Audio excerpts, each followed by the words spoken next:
Hello, precious viewer. My name is Gilbert Bedau, and today I want to share with you our visit to the University of Cambridge. It's fascinating, to say the least, and I am hoping that this interview that I've recorded whilst at the University of Cambridge is going to be a blessing to you and your family, especially if you have young family, young children that are in sixth form now, year 12 or year 13, and they are planning to go to Cambridge University and study there. This will be a blessing to them. Or wherever they're planning to study, they will still learn something from this video. I happen to interview two young ladies who are engineers or who are studying at the University of Cambridge, and the interview and what came out of it is very fascinating. Now come with me on this journey and take a listen and share this with all your contacts so that together we can strive towards educational excellence. Thank you. Thank you. Be talking to one of the students of Cambridge University, an engineering student. She will introduce herself and tell us about her journey to this place. Over to you, ma'am. Yeah. Hi, I'm Elizabeth, and I've just finished my final year of engineering at Cambridge. So I've always quite liked maths, and my parents sort of said like, oh, you should become a doctor, but I didn't really want to become a doctor, and I was like, no, I like maths. So I was looking at sort of medical devices instead, so kind of what technology is used to help people, because I do still want to contribute in that way. And that sort of led me into biomedical engineering. So I was sort of looking at how to do that, and so like looking online to see like what university courses there are and what like A-levels I need to do, for example. So I saw that a lot of them need like physics, maths. So I ended up doing like physics, maths, chemistry, and further maths. And I also did a gap year because I wanted to get some more industry experience. So at the same time as applying for my universities, I applied for what's called deferred entry. And then I also applied for a bunch of like year in industry placements. Yeah. And so then I worked, once I finished my A-levels, I worked for a year at a medical device company, which I really enjoyed. And that sort of cemented for me that I do want to do engineering. Okay. And then after that, I then started doing my degree, and I finished that. So I'm keen to get back into back into industry and continue like to design medical devices. Excellent. Now, please tell us about the application process. How was it like for you? Yeah. So I'll just give a caveat that I did apply quite a while ago now. But yeah, so it was a lot of things to do with like, you know, writing a personal statement. I think one of the most important things is still making sure that your grades are good. So if you're like, rather than trying to do like loads of extracurriculars, like if you're just like, you can focus on your grades and have like one or two kind of things that you're really passionate about extracurricularly. If you want some ideas, I think coding is a really good one to pick up. You can just do it for free. Like on the internet, there's loads of free courses. You don't need to pay any money. So I did like some like learning how to do Python. I would watch like TED Talk videos. And so I talk about them in my personal statement. Good. Because some people like will read books, but I think you don't need to read a whole book. Because then when it comes time to the interviews, you're then like trying to panic reread this whole book before your interview. Whereas like I just watched like a little TED Talk video, and that still gave me enough to talk about. And then I did interview practice with like a teacher. And also online there's like a website called I Want to Study Engineering. And that has a lot of like practice interview questions. So I sort of did lots of these kind of problem solving maths and physics questions to help me. And then in terms of the admissions test, I just did like the past papers, and I just did them like multiple times. Because I found that it's about, you just need to answer as many questions as you can. Possible. Because it's a very like short questions but time pressured. So you just need to get really fast at like mental maths. That's interesting. Now, you said you've graduated already?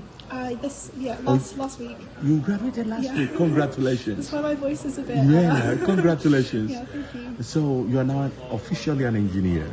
Yes. Oh, wow, that's amazing. Now tell us about life in Cambridge. Yeah. So I actually did my gap year here as well. Okay. So Cambridge has quite a lot of medical device companies, which is why I sort of ended up working here for a year. Brilliant. And I've also done like throughout my degree, I've done several internships, which again I'd really recommend doing to get that like life experience and some work experience, and also it helps your CV as well. I think because I did the gap year, that also helped me a lot in getting internships, because it meant that in comparison to my peers that didn't have any work experience, I could say, oh, I've already got a whole year of experience. That's right. So I think that really helped. And then during the degree, I've made some friends through the course, but I'd say I made a lot more friends through societies. Okay. So definitely try and still be involved in societies. That's right. It's very easy for like, the work will just fill whatever time you have available. So you have to force yourself to actually go to social things. That's right. There's loads of interesting talks and lectures to go to, like extracurricularly when you're here, and they can be really good for finding kind of career opportunities as well. And then there's like careers fairs as well, and I do a bit of like sports on the side as well, just to like for my mental health basically. So yeah, I think it's about like kind of trying to build your support network. Good. And make sure you're doing things other than just your degree. Your degree, because it already is your whole life. So yeah. You have to find something to enjoy as well. Exactly. That's good. Now, about internships, how easy was it for you to get internship opportunities? So I found, I think you do have to send, I did have to send quite a lot of applications. Right. So I'd normally start in around October time. Of year 12 or year 13?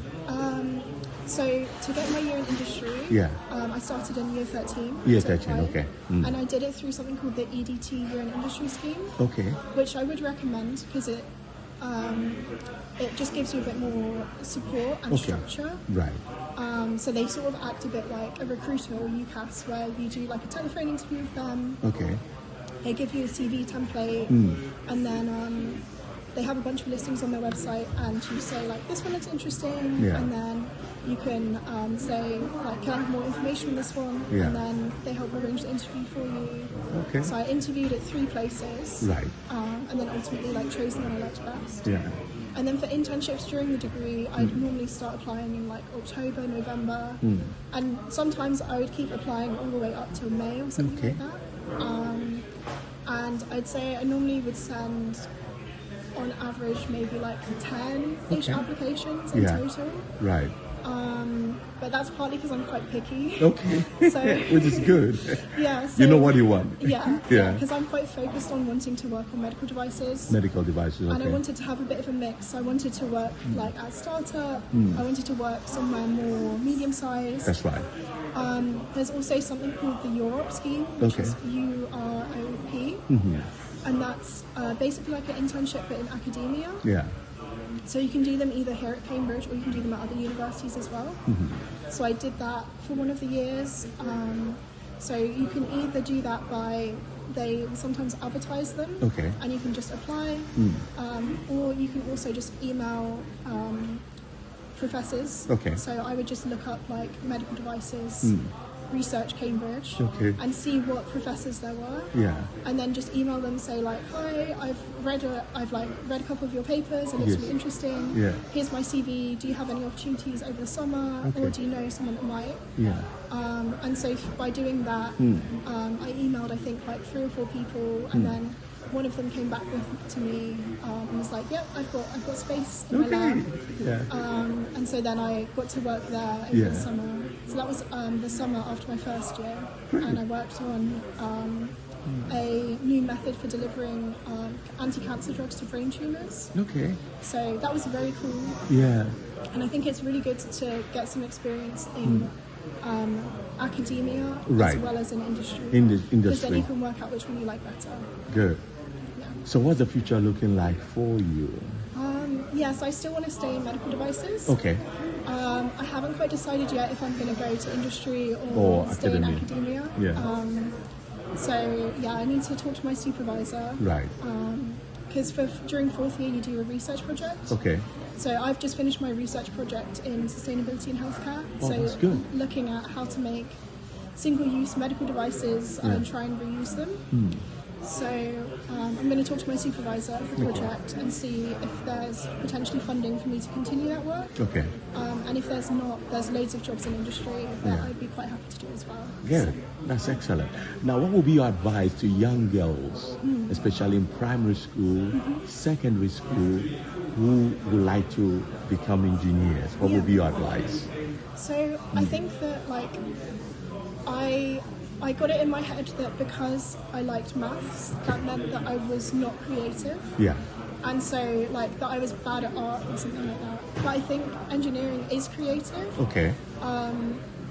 It's like coming up with ideas, it's solving problems, taking things apart, putting things back together. Brilliant. So I think if that's something that interests you, like kind of trying to solve problems in like any situation, Yeah.